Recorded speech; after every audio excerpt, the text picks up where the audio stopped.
तो चलिए आइए चुटकुला नाच गा के दे रहे हैं। पहले के जमाने में जब कागा उगा बोलत रहा ना कौवा उवा जब बोले यूज पर तब फोन उन ना चल रहा। अब पुराने गीत हम लोग गाएंगे कैसे कैसे जान था पहले जमाने बताइए। पहले जब कौवा बोले कागा उगा बोले कोई और कितना साल का है? 50-60 साल का खाली ऐसे दिखाई हम 2 दिन की मोबाइल ना चल रहा।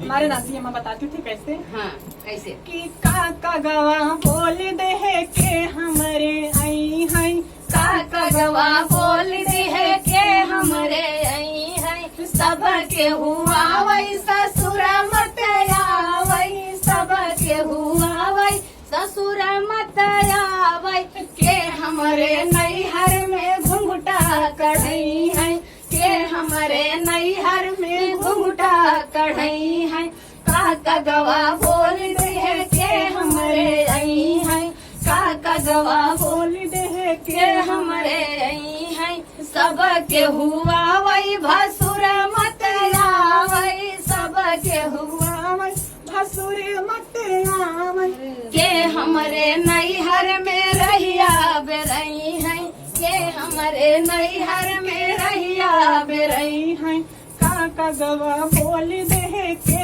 हमरे आई है काका गवा बोल दी है के हमरे आई है सब के हुआ वही देवर मत आवई सब के हुआ वही देवर मत आवई के हमरे नैहर में नैना लड़ई है के हमरे नैहर में नैना लड़ई है काका गवा बोल दे के हमरे आई है काका गवा बोल दी है के हमरे आई है। बोल देती हैं बीच में ना काफी